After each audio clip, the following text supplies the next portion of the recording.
Hey guys, welcome back to another episode of the Music Den. I'm your host Armando Venditti. Hoping you guys are having a good day and above all else that you are indeed looking after yourselves and one another. Today, ladies and gentlemen, before I get into the topic of another fantastic episode, I want to welcome back to the channel Mr. Jim Breaker. How's it going, Jim? I'm doing well, Armando. Happy to be back. Happy that you're back. And the one and only Ken Cheshire. How's it going, Ken? Doing fine, Armando. Thanks for having me. Thanks for coming back. Ladies and gentlemen, we want to welcome you to Where No Banjo Has Gone Before, a musical guide to Bela Fleck. Now, this was an idea of Jim's. Uh, Bela Fleck is an artist that is heard of in certain musical circles, but not your typical everyday rock the genre of rock in those circles. Um, Quite an interesting individual, uh, fantastic instrumentalist. Uh, so we thought we would bring you a list of songs from Bela Fleck. It's a hell of a list. We've got 29 songs to talk about. And Jim's going to lead this discussion. Okay. So before I, you know, go into a long diatribe, I'm going to pass the virtual mic as I see on my screen down to Jim. And he's going to take us on a journey into the mind of music of Bela Fleck. Take it away, Jim. Happy to do so. Thanks, Armando. Yeah, when we were talking about like different things to talk about on the channel, and Armando had expressed in previous times, it's like I want to bring some variety to the channel. And I said, well, we covered John Zorn, we've covered Al Yankovic, we've covered Black Midi. You ever heard of Bela Fleck? And he's like, no. So thus began the musical guide to Bela Fleck and introducing Armando to his crazy world. Ken, you've been aware of Bela's music for how long about? Since 1983. Oh, holy crap. Okay, so you've been down with the Flexter a long time, much more than I have. I was only introduced to Bela in 1995 when a bass player friend of mine said, "You've got to hear this album called Live Art by Bela Fleck and the Flecktones. Have you ever heard them?" And I'm like, "I've heard of Bela Fleck and the Flecktones, but I've not heard their music." He's like, "Oh my God, you got to hear this." And he, put it on, and I was immediately struck because in just my limited musical travels in the early 90s, I had heard of Bela Fleck, but it's always been in the context of bluegrass. And I've never had much exposure, excuse me, to bluegrass. And the limited exposure I had was, you know, um, fairly either just non-impressive or negative. Obviously there's the Deliverance reference. We all have that. I And the was thinking Beverly of that. Hillbillies. I I was know, thinking I of know. that. Dueling banjos. Hello. Exactly. But Bela has taken it far, far, far beyond that, and we'll sort of get into that. So, just a bit of background. Bela Anton Leoš Fleck was born in 1958, um, and he comes from a musical family. And when he heard dueling banjos, Flat and Scruggs, he knew that is what he had to do. He knew that was his musical journey in life. I don't know how one would know this, but he knew it. Um, Sits picking up the banjo and becoming a professional at it. He's won himself 17 Grammy Awards and has been nominated 39 times. And part of this is because he is just this iconoclastic polymath on the banjo. He's taking this instrument where no banjo has any frickin' right to be. So, And just to interject something, he's won more Grammys than David Foster. sure, David Foster's stuck at 16 and Bela Fleck's got 17. So there you go. uh, sure, sure. Okay. And Okay. we'll talk about some of the stuff that he's done. But as this Yeah.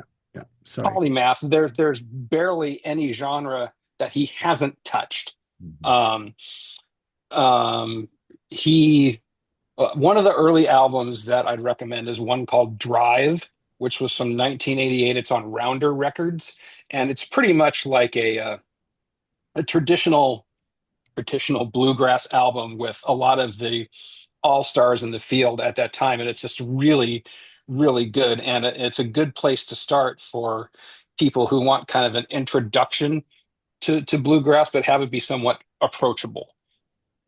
Um, but just to kind of go on with just a little bit more background, so I had that introduction to Bela through live art, and my head just went right, popped right out of my head.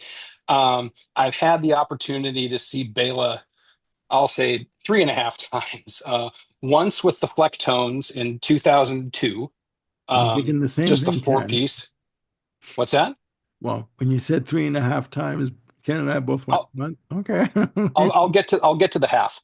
Um, Sorry. I've seen him in a duo performance with Edgar Meyer on bass, so just a banjo and bass show, and then with the Bill Evans Soulgrass Band, which is kind of like half funk, half bluegrass, and the funk part of the band was represented by, this lineup just kills me, Jimmy Haslip on bass and Vinnie Colaiuta on drums Okay. with Bela Fleck, Bill Evans, and a fiddle player whose name I cannot remember. Daryl Anger, I think, is who it was. But yeah, we saw them on a. My buddy and mine saw them in Yoshi's in Oakland, and it was just amazing.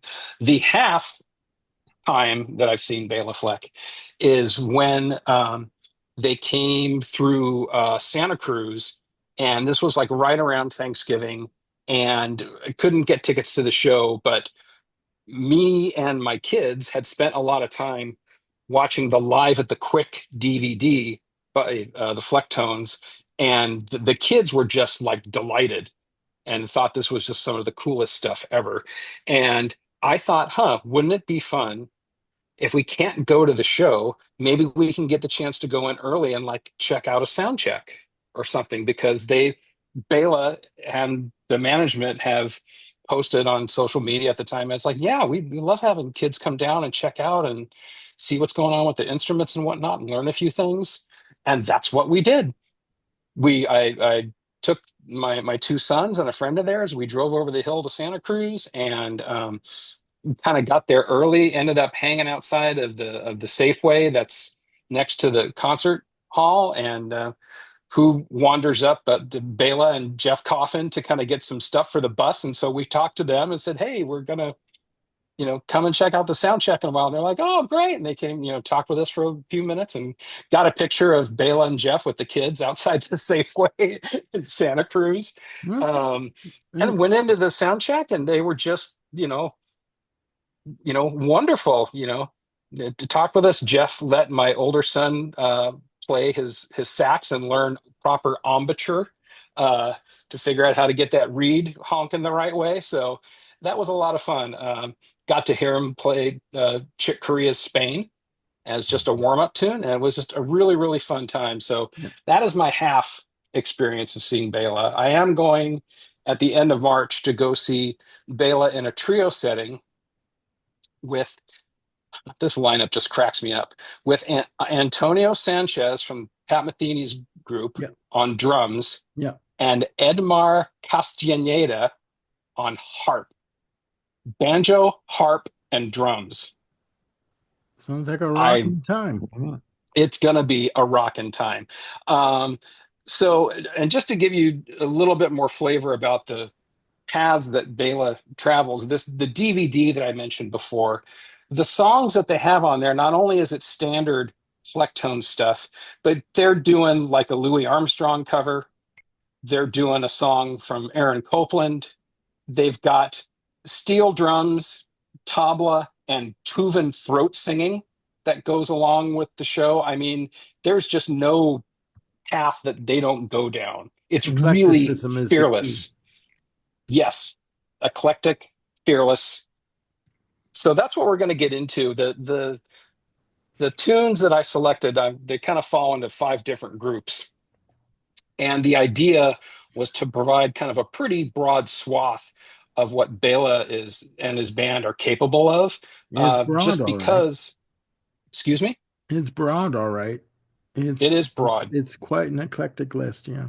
Yeah. It's very, very broad, and so I'm gonna talk a little bit about each song. I'd like to get Armando's reaction and Ken's as well. I mean, Ken, you may be more familiar with a lot of these than I am, so you know, back me up, brother, if I'm falling down. Sure, It's okay. interesting. It's See the interesting. look on his face is like, okay, all right. The my intro, believe it or not, to Bela Fleck was through classical music. So Okay.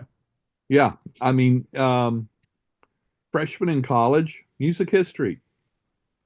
That's where I first heard the name. So it's like, oh, well, and with a name like Bela Fleck and talking about classical music right off the top of my head, oh, it sounds like a concert violinist or something like that. Yeah. And it's like, no, it's the banjo. Yeah. Okay. And I should say too that my intro to Bela Fleck was Rhapsody in Blue, Oh, Oh, which the recent album the that he did. recent release, yeah. Yeah. it's And wonderful. very Yeah. interesting. Very, Before we go on, yeah, Jim, dynamic. what was the Copeland song on that video? Slow down. Obviously, I should Okay. have guessed. Yeah. Hoedown, which I think is in the list here. It is. Yes. So yeah, we can talk about that a little bit. Okay, so let's sort of dive into it. So as I mentioned, I tried to break this down into about five different categories. And we're going to start off with the most kind of broadly known category associated with Bela, which is his band, the Flecktones, which has been around since 1988. Um, him, brothers, Victor, and I forget the other brother's name. The other brother's name, he kind of goes by Future Man, and I forget what his actual first name is. Okay. I thought I'd just wing it off the top of my head. But Victor and Future Man, Victor plays bass, and he's like the I don't know, he's like Jocko reinvented. And his brother doesn't play a drum set; he plays a synth axe drumitar. So it's basically an electronic drum set that's set up, like a guitar, Mhm. and he plays it that way. Um, their first album came out in about 92 or 93, and it's just called Bela Fleck and the Flecktones. It's the three of them and Howard Levy, who is a harmonica player and a pianist. And the song that I chose to kind of kick things off is called Tell It to the Governor, which is this kind of great microcosm of what the Flecktones became known for, which is this combination of what they called blue bop.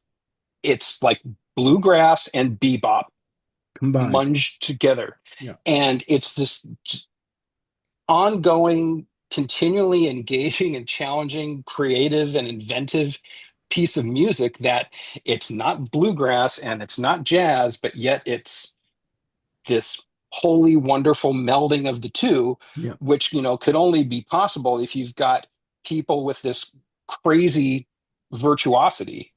Hmm. Yeah. No, it's got to be said. I mean, Bela Fleck's music versatility on the banjo is stunning, to say the least. And I should say too that in preparing for this episode, I did watch a bit of an interview that Rick Beato did with Bela Fleck Hmm. about a year ago. So yeah, you guys can check that out on Rick Beato's channel. But yeah, it's quite interesting. Uh, Yeah, he is a Bela is a very humble, knowledgeable, yeah, talented guy. he is. Uh, And to hear that he had during one of his shows he broke into a Led Zeppelin number on the banjo, like just to get the crowd going at one point. So yeah. that's versatility. That's musical versatility right there. I mean, if Well, you he and his wife Abigail, who also plays the banjo, have been known during their show to take out these crazy blonde wigs, put them on, and break into the final countdown by Europe, Oh my God. and it's hilarious, Okay. absolutely hilarious.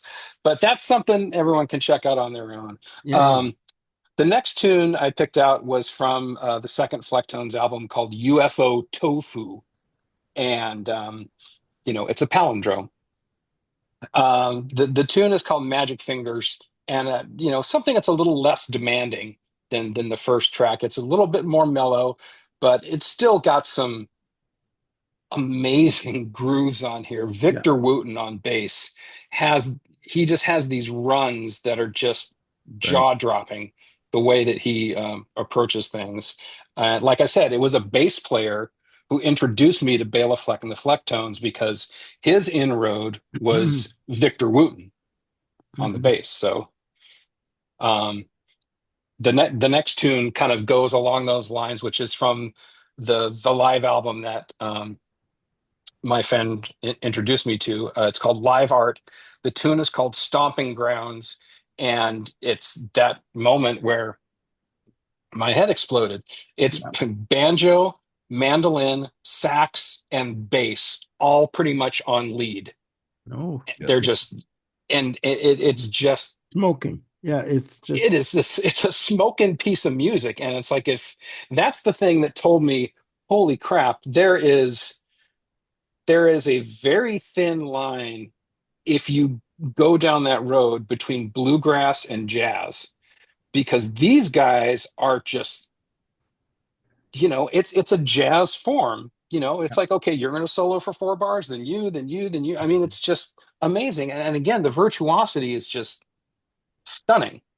It's got to be said too, the interplay between the musicians, it is stunning. Like it's just mind-boggling, you Yeah, know. I've never not played Stomping Grounds for someone and have their reaction be anything less than, oh my God, this is amazing. Yeah, So, I get it. um, yeah, really, really great stuff there. Um, the next, are kind of slow things down a little bit. Big Country, which is from the uh, gosh, it's the album with a big bald head on it. I think it's called Off the Top, but I might be incorrect at that. Um, no, Why would you left say that? Okay. Okay. Big bald head. Go on. left of Cool is what it's called. Okay. Left of Cool. The song is called Big Country, and it's just got this beautiful, beautiful melody on it. And I almost took the version from the Live at the Quick album, but there are too many other things from Live at the Quick that I wanted to put on here. So I just Yeah. went with the studio version, which again is Bela tells a story about he was just kind of out and about one day, and this melody came to his head. And so he used his cell phone. He called his home phone and sang the melody into the answering machine so he could remember it Yeah. and then remember to kind of mess with it later. Yeah. Um, Something She Said from Outbound is a guitar driven piece, which is rare, but yeah, Bela can Mhm. play the guitar too. Yeah. Uh, Plays it very well. Then we get into Live at the Quick, which is the Bela Fleck big band, which not only is the four members. By this time, the harmonica player had been replaced with Jeff Coffin, who plays all sorts of saxes and flutes and different things like that. And this is the band that's augmented by um, oboe, another reed player, uh, tabla, steel drums, Tuvan throat singing, Yeah. what the kitchen sink, the elephant from the circus, whatever you can imagine they Yeah. have on stage. Yeah. If I could just interject something here. I've Please. noticed that a lot, quite a good number of these compositions are quite lengthy and intricate. They're like 7 minutes plus 9 minutes. These are, ladies and gentlemen, these are not like 2 or 3 minute little vignettes or whatever, like little just musical interludes. These are full-fledged, flushed out, intricate pieces of music that are just like mind-blowing, you Yeah. know. Um, just Yeah. to the average listener, like to the casual listener, it is just stunning. Yeah, and Bela, I mean, we were joking around earlier this week, and you guys are like, "There's just too much banjo." I can't take it. There's just too much banjo. And, in a way, I sort of get that because, Bela probably has as many notes per minute as a death metal drummer, Yeah. just in terms of like, BPM going on. Yeah, It's just amazing. he's a Mike Portnoy of banjo playing, Mike Portnoy from Dream Theater. He's Yeah. I mean, yeah, no, he's quite intricate, but he's got good finesse in his playing. I Oh gotta yeah. say. I mean, the two tracks from uh, Live at the Quick that I put on here, Scratch and Sniff and Hoedown, I think are fantastic examples of his facility and virtuosity at the instrument. And the version of Hoedown that I should recommend, that is the Aaron Copland tune. And not only does it have the normal melodic things that you would expect from Hoedown, but it also has this jaw-dropping bass solo, which goes right into a duet of banjo and tabla, Mhm. which then breaks out into the final, chorus and Yeah, breakdown of ba-ba-da-ba-da, ba-ba-da. I mean, it's just astounding yeah. music that they make together. Um, It's a hell of a hold down. Yeah. it's it's a hell of a hoedown. Sadly, I did not get to see the big band live, but seeing the four piece was just amazing. Following off of that, there's two or three tracks from their triple album called Little Worlds. Um, Off the Top, which is kind of two tracks put together, one called The Gravity Wheel and one called Line Dance, is the Flecktones and Nickel Creek on the same tune. And so that's, you guys have heard the name Chris Thile on mandolin. That's your Nickel Creek right there. Okay. And it's just the first half of the tune, The Gravity Wheel, is just kind of this strolling, lilting, nicely melodic piece of music of them all, you know, playing off one another. And then at some point, it kind of stops when they get to the conclusion of the melody. And then you hear Bela go, 1, 2, 3, 4. And then it's just off to the races. Yeah. And then it's like double meter bluegrass insanity, strings flying everywhere. And it's just utterly fantastic and wonderful to hear. Yeah. Um, the last piece from Little Worlds is called Puffy, which was directly inspired by Weather Report. And with that little bit of musical knowledge, it's like, okay, yeah, I can hear that. The whole thing is just anchored by this monstrous bass line by Victor and his wonderful sax playing by Jeff Coffin and these great banjo licks by Bela. It's just fantastic stuff. I can't get enough of that tune. I just love the bass playing on it. Um, It's good. It's really good. and then one more tune, and then I'll give you guys a chance to weigh in if you want to. Is a tune called Weed Whacker, which again is another high octane blue bop type of tune Hmm. um, that kind of just goes and goes and goes. At 7:45, it actually cuts into another tune, but just because of how YouTube does their playlist, I had to sort of leave that one off. Yeah. But yeah, Weed Whacker is just an amazing up-tempo jam of a tune. And if, much like what this list started off with Tell It to the Governor, it's, along with Stomping Grounds. I mean, it's just an amazing piece that sort of epitomizes the whole blue bop ethos of the Yeah. of the Flecktones.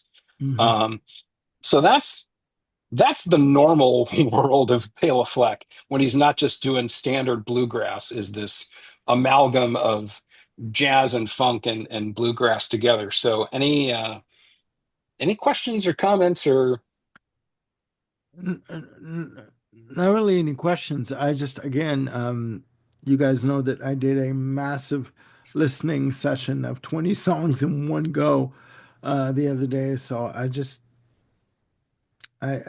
again, the virtuosity and technique that he has, it's just amazing, amazing, and precision. He does play with a certain amount of attack in terms of his playing. So yeah, it's great. It's great. Yeah. cool. So you're liking what you've heard so far. The introduction has It hasn't soured me in any way. No, I'm good. okay. There we go. Ken, what are your views on this, Ken? No, I particularly like the harmonica on the earlier tunes. Mhm. Um, I just love a good harmonica. Also, um, such nice bass work. You Yeah. know, I mean, Oh yeah. whether it's the intricate runs on stomping grounds or the other stuff like on Big Country and stuff like that. I love the subtle vocals in Something She Said. Hmm. Yeah. Um, the For some reason the guitar really stands out in Hoedown for me. Um, Okay. it strikes me as a little bit different than what um, you would normally hear in that. I don't know. Maybe it's just the way it struck me. I've been a Well, I should tell you, huge Ken, it's Copeland not. fan for 50 years, so Mhm. when I hear something new done with it like that, it Yeah. just kind of stood out. Yeah, Mhm. The first half of the song before it gets into the banjo tabla duet, yeah, that is Bela. The thing that sounds like a guitar to you is a midied banjo. okay, Okay. yeah, Interesting. sure. Well, That, that and that would make sense because of the playing style. hmm. Would Banjo typically has five strings, guitar has six, so yeah, that makes sense.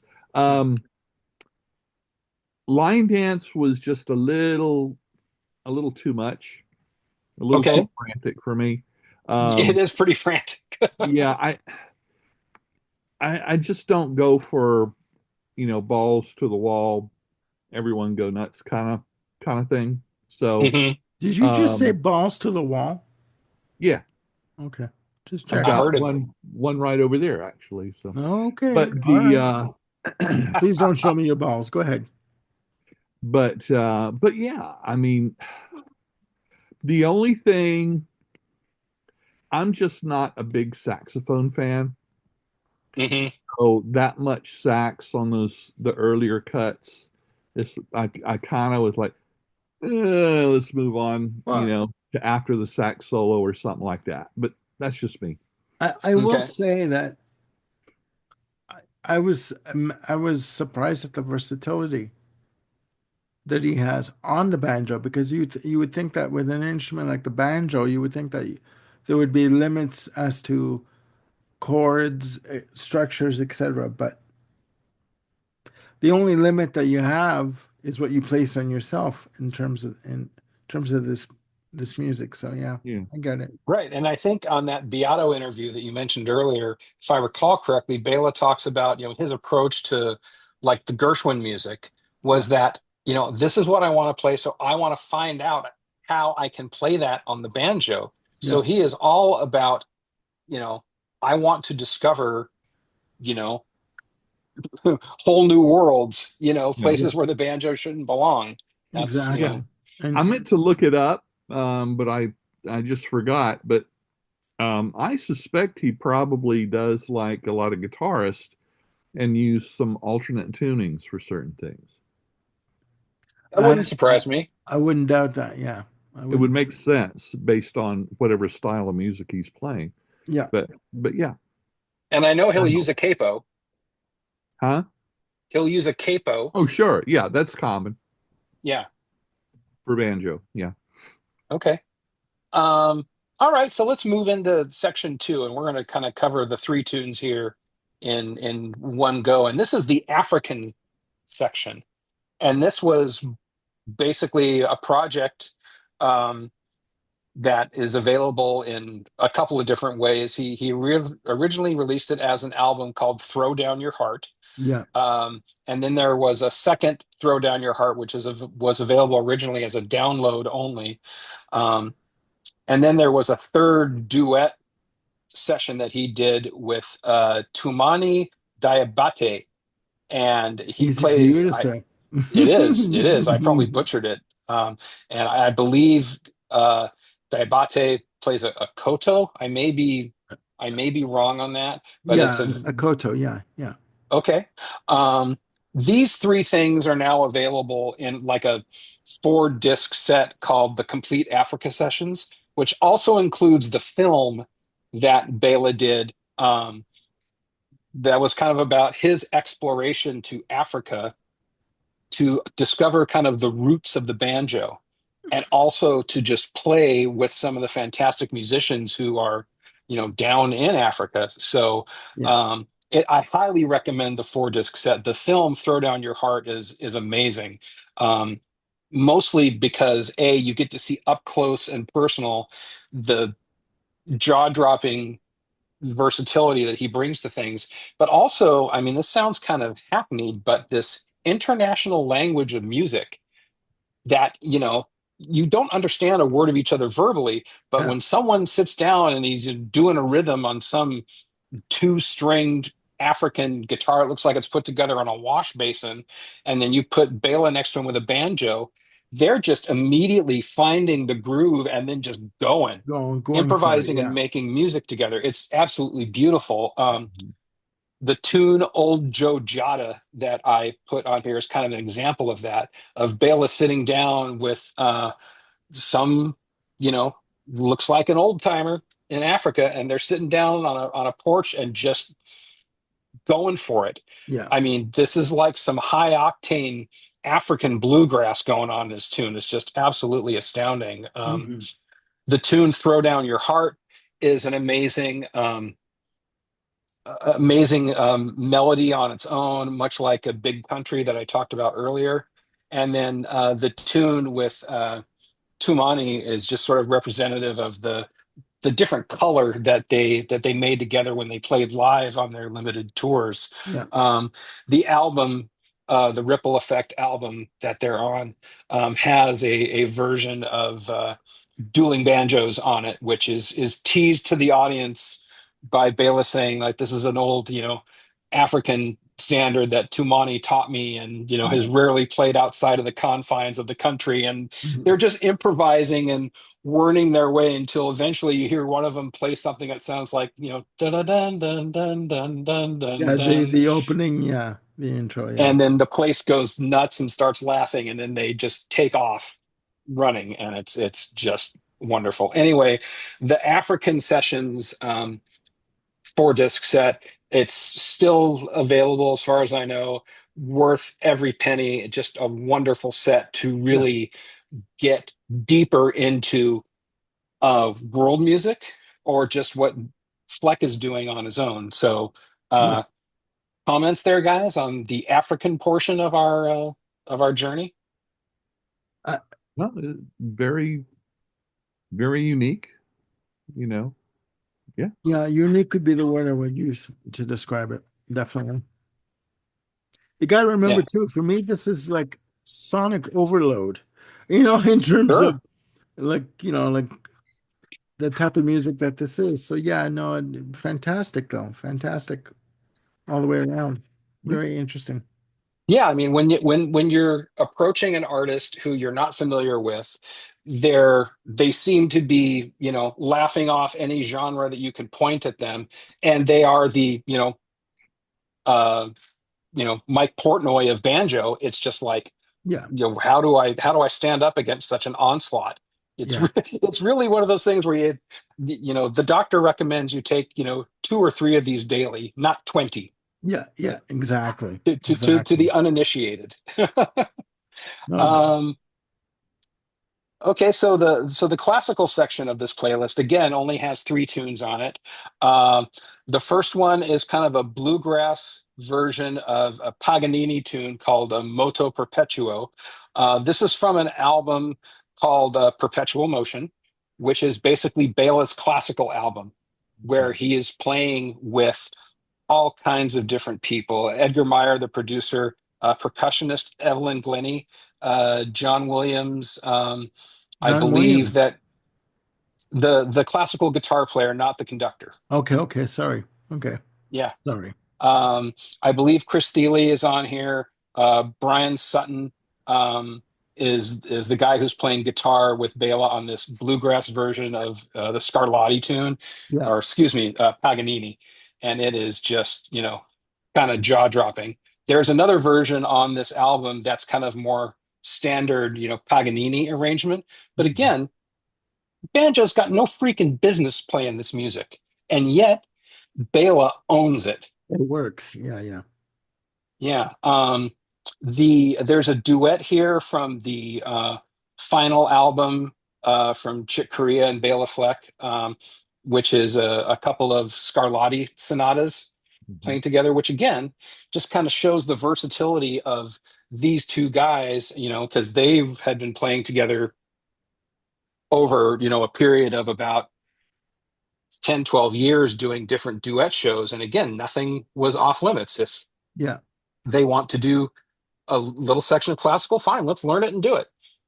They're just fearless musicians. And the, we're kind of the beneficiaries of their fearlessness because, again, they just leap in and say, let's figure out how to do it. And they do it. And Hmm. it just comes off staggeringly well.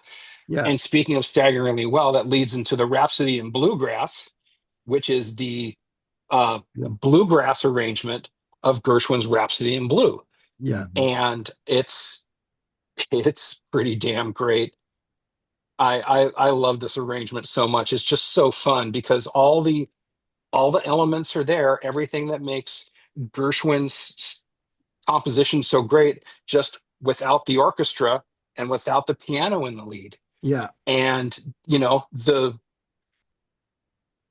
I don't know how to describe how he takes these sections and makes them work in a bluegrass style, but he just does. Yeah. And I It's mean, it's yeah, the composition is like 12 minutes and 10 seconds, so it's quite in depth. Like it's quite intricate too, right? I mean, yeah, and the original Rhapsody in Blue I think is normally around 17, 18, 19, depending on the arranger and the conductor. yeah, But um obviously they don't have the piano solo and things like that in this arrangement, but yeah. all the elements that make Rhapsody in Blue are here. Ken, as our resident person who knows way more about music than any of us, I mean, what stands out about this, to you? Well, no, no, you've hit it on the head quite well. I mean, Rhapsody in Blue is an early jazz classical song. I mean, Gershwin, really broadened and joined the two genres together. Also, um, on YouTube, there is a recording of him playing this all by himself, and Yeah, it's which is absolutely ridiculous. unbelievable because it's very, very true um, to the original Gershwin, Hmm. which to me is even more outstanding because he's not relying on any other instruments, to fill in spots or whatever. But the arrangement of the Rhapsody in Bluegrass is just spot on. Hmm. Yeah, I mean the whole album is so cool. It's so Yeah, good. It is. It is.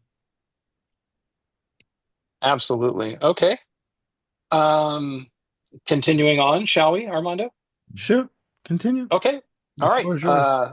Section four. Thank you. This is our kind of catch-all section, where really, no banjo has gone before. There's a whole variety of tunes in here. Again, highlighting the fact that Bela Fleck ain't scared of nothing. If there's an Yeah. avenue he wants to pursue, he will go and conquer it. Him and his banjo. Um, so the first kind of five tracks, I think, are testament to the virtuosity. There's just a duet with Edgar Meyer called "Pile Up." That's from the Music for Two album. Um, and Edgar's playing bowed bass on most of this, and it's just phenomenal. Edgar Meyer is a much like Bela, he's very fearless in his pursuit of what the stand-up bass, violoncello, whatever you want to call it, Yeah. can do, and whether he's, you know, plucking it, playing a Miles Davis tune, or whether he's bowing it on some of his own compositions, he's just, amazing. Yeah. Um, so to be able to see he and Bela play together in a show was just phenomenal. Really, really enjoyed that. Yeah, this is Um, really some of my favorite stuff, Yeah. the two of them.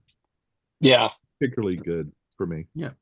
yeah. It is good. Um, the next tune, Shenandoah Breakdown, that's from the Bill Evans, the sax player, um, album called Soulgrass, and this is, a jazz and bluegrass hybrid, Yeah. very much so. Um, Fantastic tune there. I'm going to tell you this story one more time. Is from the album Across the Imaginary Divide with Bela Fleck and Marcus Roberts trio.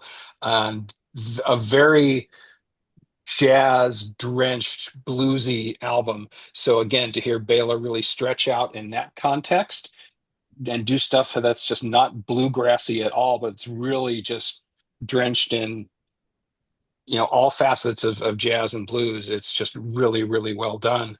Um, the next tune, Brazil, is the jazz standard again from a duet album with Chick Corea, a live album called Two.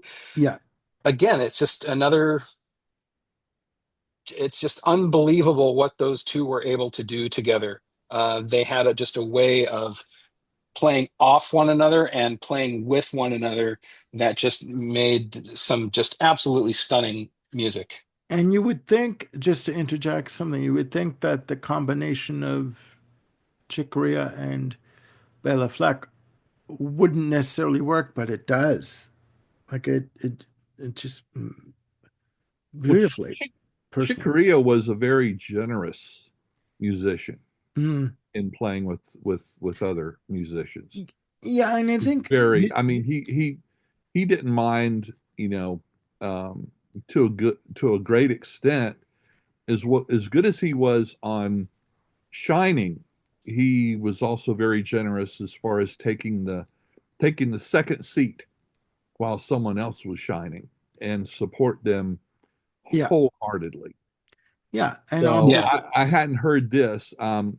I've heard dozens of different versions of Brazil, but I hadn't heard this one before, yeah, no, and this did is a not good disappoint. version. See, the thing is, again, and then I'll shut up. Good luck. Promise?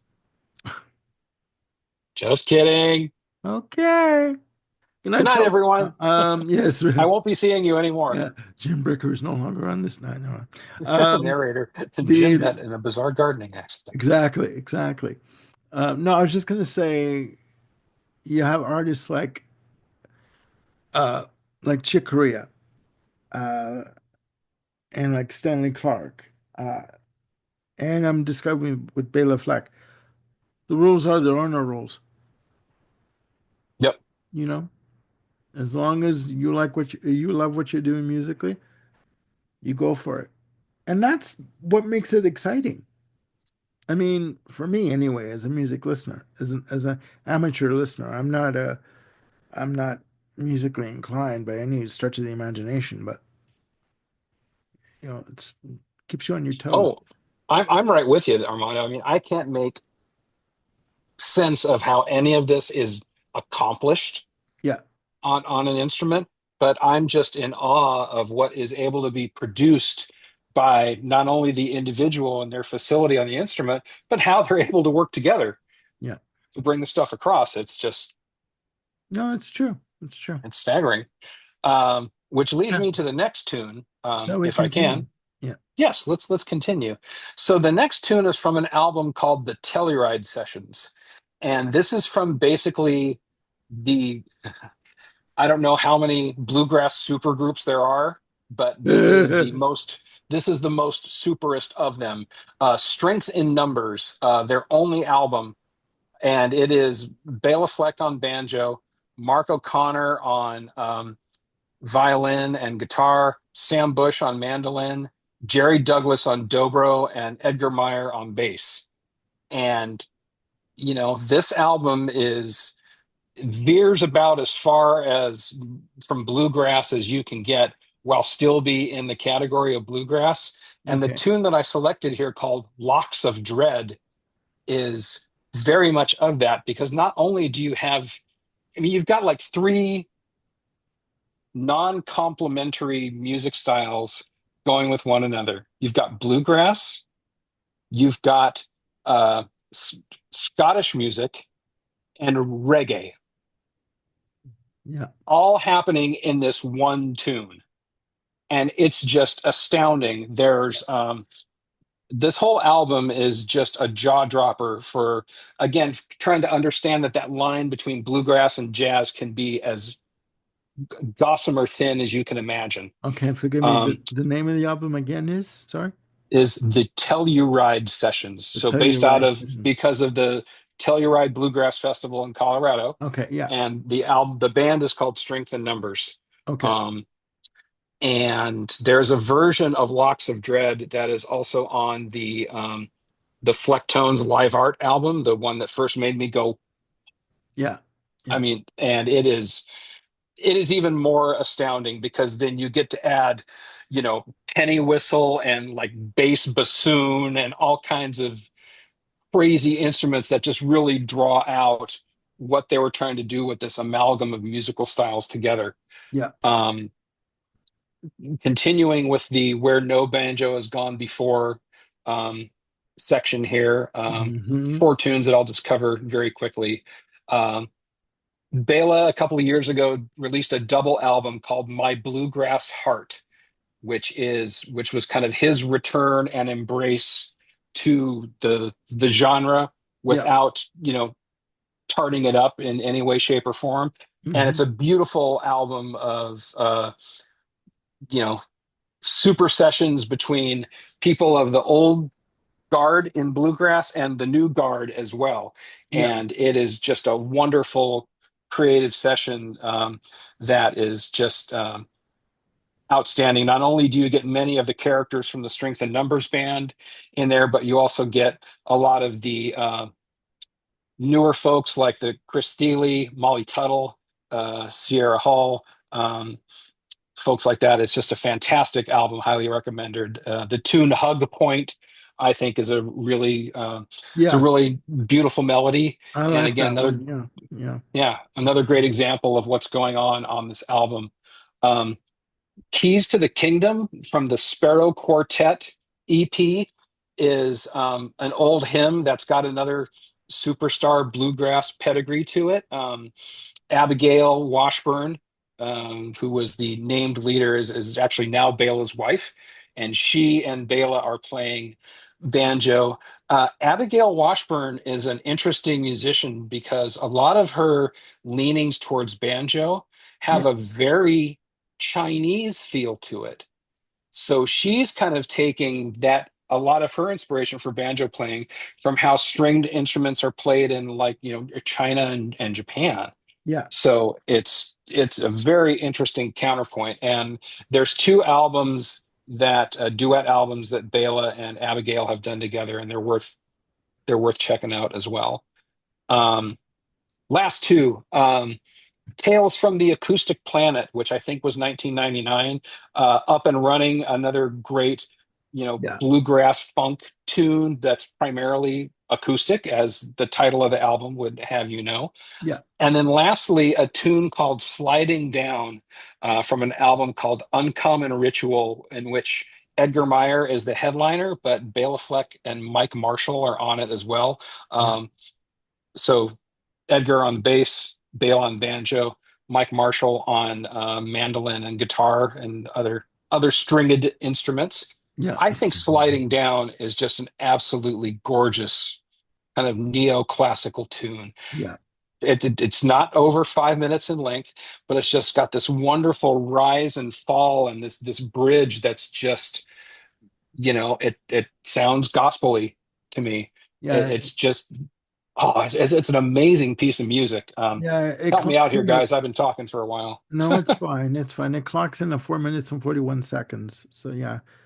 Um, I mean, you're doing fine. I mean, Yeah. again, this is all virgin territory to me. So, it's a lot to take in sonically. I gotta tell you, ladies and gentlemen, it's like I need to take a break. I did it in like I did the first 20 like a marathon run, and I'm like, oh my God, like this is like overload of banjo, but it's good. And Mhm.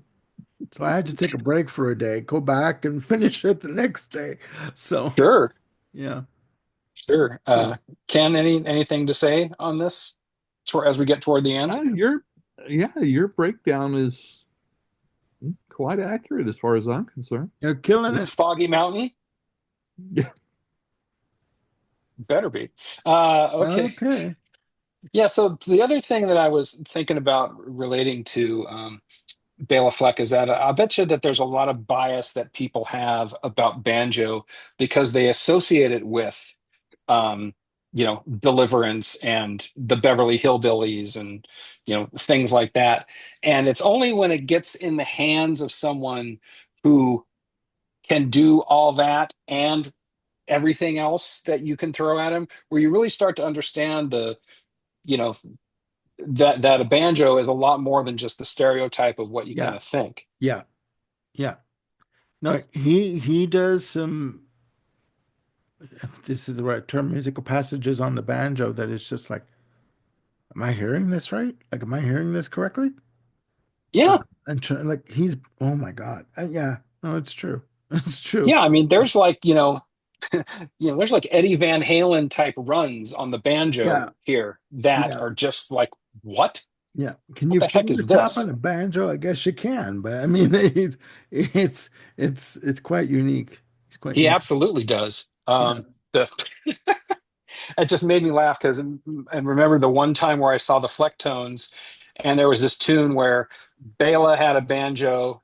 He had his banjo on, and he was kind of standing, face to face with Victor, who was, playing his bass, and they were doing this little duet part, and Bela would go up and just start detuning Victor's bass, and Victor would do the same thing on banjo, and they carried that on for about a minute to the Yeah. point where it's like they were hopelessly out of tune, but figured their way back into tune as the drums and the sax sort of brought the main melody back together. But it's just I don't know what made me think of that, but just the fact that they could just stand face to face with each other and go like, "Oh yeah, let's see you worm your way out of this one," and Almost like on stage sabotage.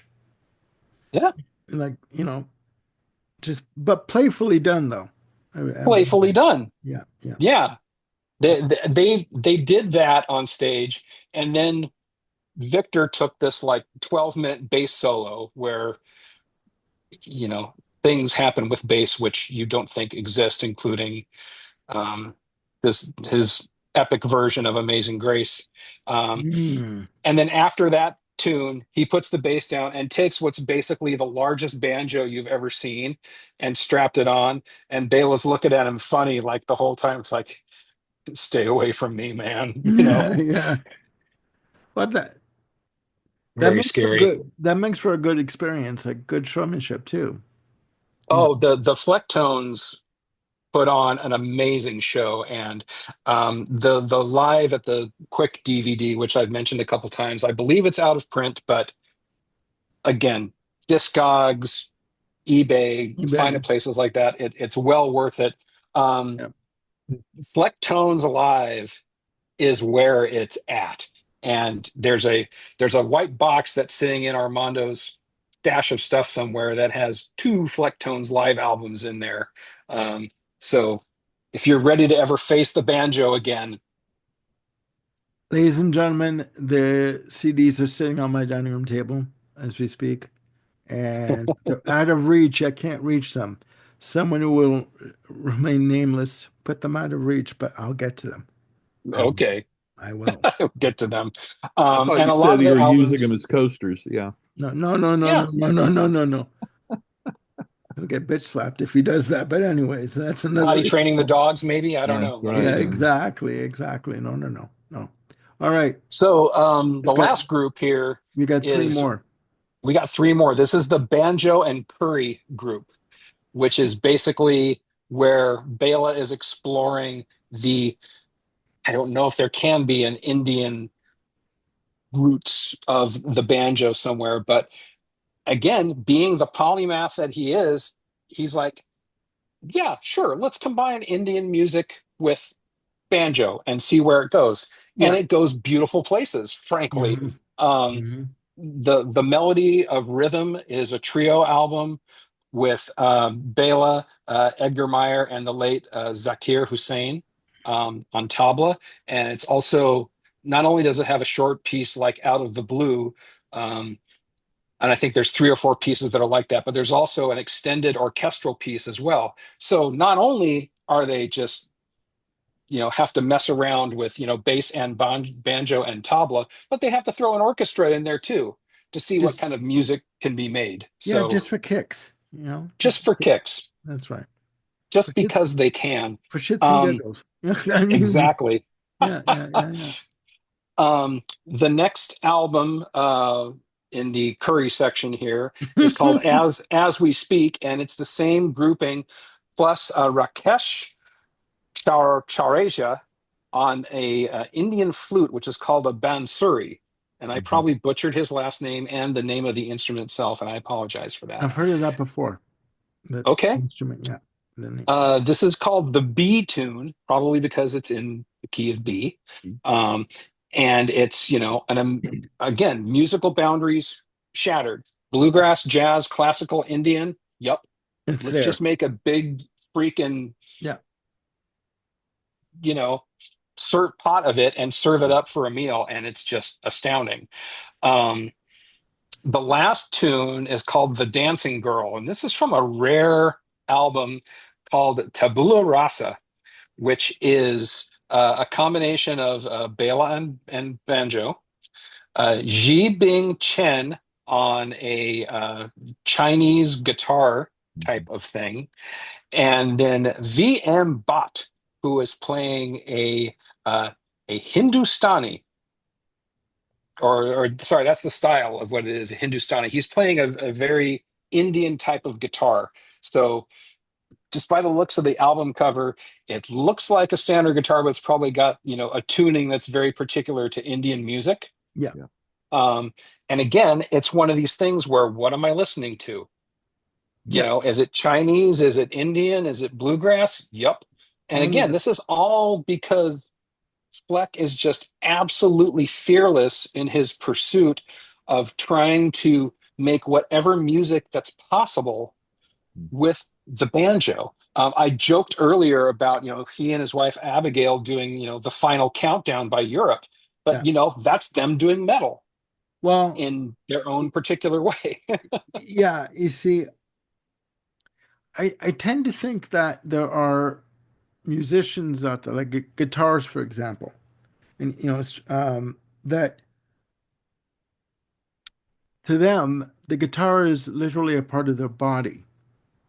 Like Mhm. it is so meshed within them in terms of their musical DNA that it's basically a third limb, right? And I would kind of think that that would be the same for Bela Fleck with the banjo because it, he is he's unique and he is fearless. You're right. I mean, you'll go places that you don't think it'll work, but it does. It does. Mhm. So it's more to Yeah, and discover. that's the thing that I wanted to kind of put across with this selection of material, because as I, like when I discovered Bela Fleck, when it was shown to me, I just really couldn't believe what I was hearing. That Yeah, here's this instrument which I associated within this little narrow ghetto of what it yeah, should do, much like what people do with an accordion. And yeah, yet, hearing what he is able to do is just astounding. And going back to that live art album, there's a piece on there that has a drum solo by Future Man. There's a bass solo by Victor. There's a banjo solo section by Bela where he's covering uh, Bach. Uh, I think it's Bach, Vince Guaraldi's Linus and Lucy, and then Oh my God. Okay. dueling banjos in just one medley. Okay. And he's to see. And then the time when I saw the Flecktones, Bela's solo section included a Bach piece, and it's stunning. It's one of the pieces that's on the Perpetual Motion album, Yeah. um, and it's just stunning to see someone absolutely nail J.S. Bach on a frickin' banjo. Ladies and I gentlemen, can you mean, tell that Jim's a fan? yeah. I mean, I'm a There, fan because I've been shown that's like there ain't there you go. nothing this guy can do. Well, no, you're right. You're right. Ain't no shame in your game. If you're a fan, you're a fan. I mean, it's the way it is, you know? That's right. That's- Jim's going ghetto now. Um, Oh yeah. yeah, Uh, I could just see that. All right. Any more comments, Ken, or opinions, or No, Bela Fleck is one of these musicians that um, your Armando, your point about being a part of his body, that is just he's kind of like Pat Metheny. He I was is going to say Pat so Metheny. he Yeah. is so familiar, intimately familiar with the instrument Hmm. that hearing something in your head is one thing. To translate that to an instrument is something completely different. Um, Yeah, I would agree. and it's usually the people that know the everything about the instrument inside and out, the Hmm. fingerboard, the picking with the right hand or whatever, Hmm. that can make that translation happen, that transition from the brain, Yeah, the imagination onto the instrument. That's how it's particularly I particularly associate that with jazz musicians yeah, because of improvisation. That's not to say that classical musicians can't do that, but they're usually playing something that is pre-established, structured. Yeah, on the page. yeah, Um, with obviously there are lots of exceptions to that, but so anyway, the but yeah, it's I know musicians that can do that. I have strived for over 50 years to be able to do that. I'm not that talented. I can get by with what I need to at any yeah, given moment, but yeah, it's just amazing. And I think probably um, the fact that we haven't are not as familiar with banjo doing this is because I think banjo is one of those instruments that is kind of locked in a particular genre of music. yeah, yeah, And exactly. most of Country the or musicians that bluegrass. play Yeah, banjo in that genre are comfortable staying in that genre. yeah, Also, with banjo, unlike guitar, you don't hear banjo players playing with pedal effects and stuff like that the way yeah, guitar players are, yeah, which in a way is I personally, as a guitarist, I feel that uh, a guitarist can really show how well he can play guitar when he's not using any effects at all, yeah, when he's yeah. playing clean, because But using a fuzz box and stuff like that, yeah, that covers up a whole, you know, plethora of yeah, sloppy playing. yeah, So yeah. And on none of these, Jim mentioned on one of these songs, he was playing a MIDI banjo, hmm, but most of the time he just played a straight old banjo and in that style. well, And yeah, yeah. I mean, if it's possible to smoke on a banjo, he does. In sure, terms of his uh in terms of his technique. I mean, he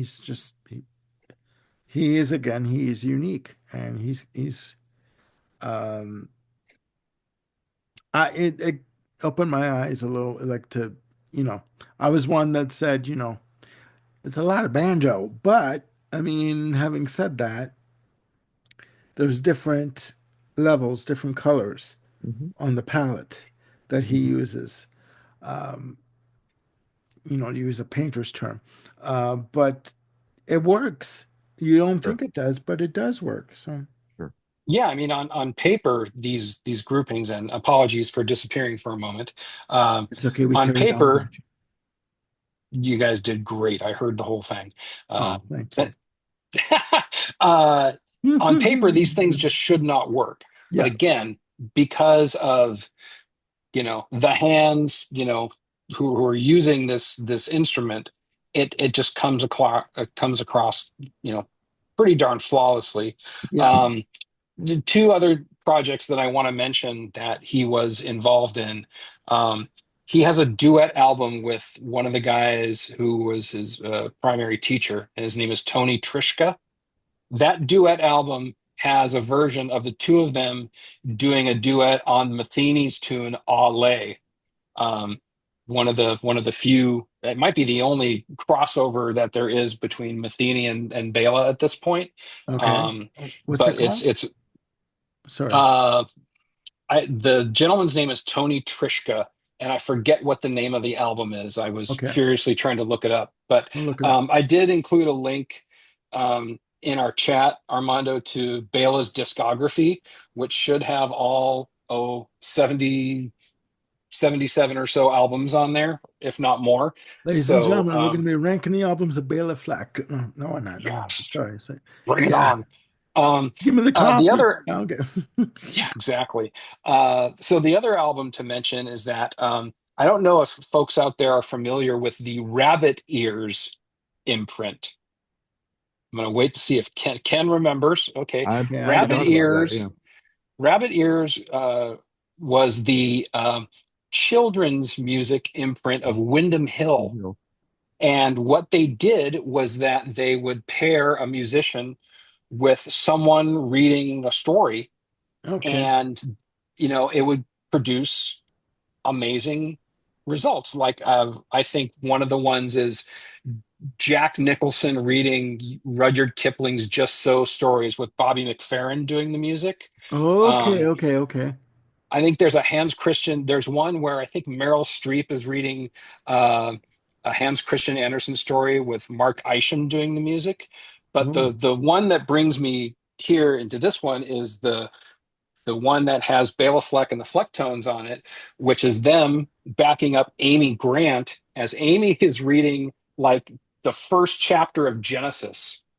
And Oh. so it's basically the Okay. creation story with uh, Bela, Future Man, and Victor doing the music behind it, and it's wonderful. I mean, Yeah. it's no great blow your head off thing in musicality, but for what it is in its backing up of a narrative story, it's just wonderfully, wonderfully done. Very difficult to find out of print. I found one, Yeah. Oh. so Of course you did. I of would course I expect no did. less of you. Um, Yeah. no, it's true. It's again, in closing, my eyes were open to something new. So, which is good, which is good. Um, you know, I'm So, not. so let me ask this question of you, Mr. Venditti. Would you Yes, be Mr. interested? Brecker. Does this lead you to want to hear maybe even more Bela Fleck, or are you just sick to death of it? Well, I would need a couple of days rest, but Oh, I thought you said. yeah, I thought you were going to say a couple of days warning. Yeah. Okay. well, that too. No, That too. no, it's It, fine. it is it is unlikely that there would be another fire hose of Fleck inflicted upon you, but I'm happy to know that your eyes and ears are open enough to kind of say, "Wow, I'd like to hear more from this guy." Yeah, well, when he said in the interview with Rick Biondo that he broke into, I think it was when the levee breaks or a whole lot of love, sorry, from Zeppelin at one of his shows, and the audience just went, "What?" Like, "Oh my God," Hmm. and he said, "I did it to floor them. I did it to stop them in their tracks and to say, this guy's cool, you know. I'm like, Yeah. and Rick Beato's like, are you kidding me? He's like, I'm not joking. I'm not joking. This is what I did. So, yeah, that intrigued me enough. Yeah, Yeah. yeah. He For All is right. me, he is truly yeah, fearless. for Yeah. me, I would recommend um, a deeper dive into Bela Fleck, um, listening to a particular album at a time.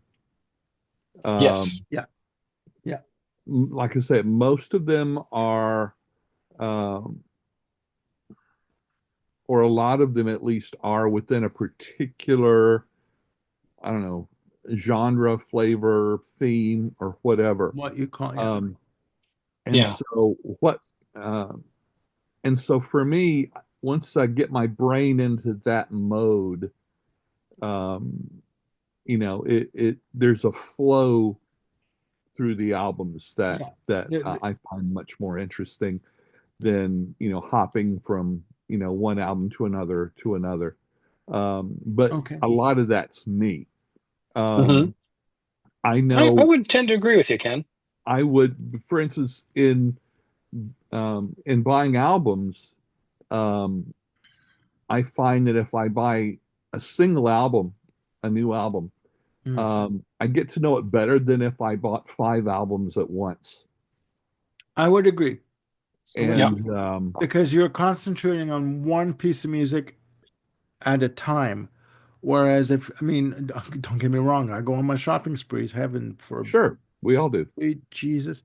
But if you're right, if you buy an album, double album or what have you, but if you buy an album and you sit there and because the three of us are of the ilk of sitting and listening to the music and going over like the information on the covers Over and and over over and again, like over who again. engineered this, who did this, Yep. what take was this. That's what we do because we're music nerds, but Yeah. we look We good, are. so we're good to go. But at the same time, um,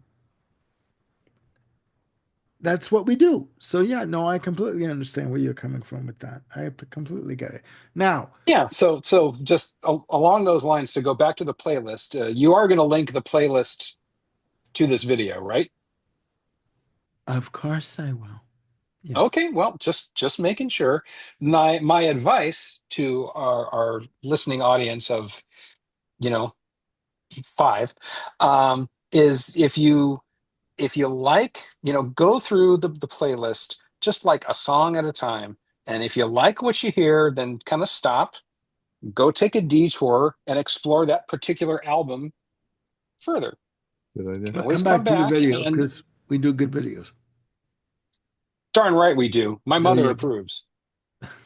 Yeah.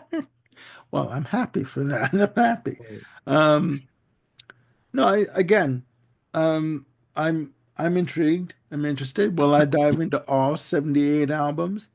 No. I've got a life to live.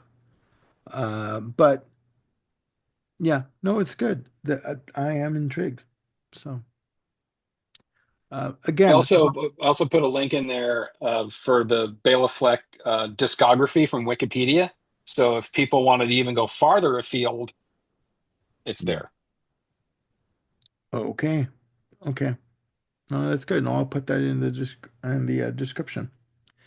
Like I've always said, music for me, is about discovery on a certain level. And